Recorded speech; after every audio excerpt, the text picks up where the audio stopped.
the biggest topic on everyone's mind right now is Trump's home getting raided. Mar-a-Lago was raided just on Monday night.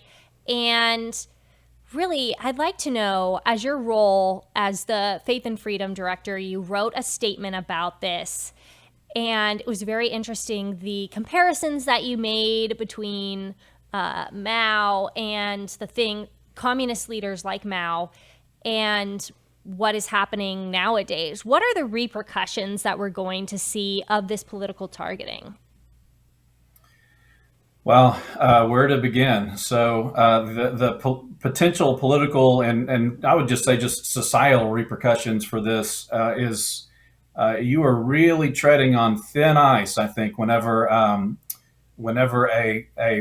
any law enforcement entity, a county entity, certainly a state level entity, but especially when you start getting into the federal Bureau of Investigations, a federal law enforcement investigative entity starting to drill really intensely into the kind of personal ongoings of personal effects of political candidates and political opponents.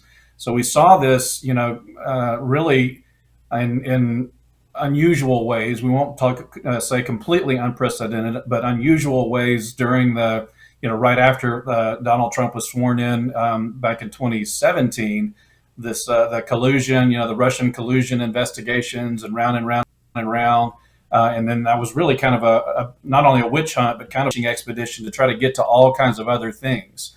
Well, I suspect that that's part of what's going on here is they're trying to get to his personal effects to see what else they can kind of find, on their way to investigating, January 6th, for instance. They may find a detour somewhere that kind of leads them down another corridor. But it's incredibly dangerous societally as well as politically because this is unfortunately what totalitarian regimes have done really for hundreds of years, but especially in the last couple of hundred years, as we've seen in Chinese scenarios and in Russian scenarios and in Cuban scenarios, Venezuelan scenarios. This is an incredibly dangerous and frankly kind of a slippery slope, I would argue.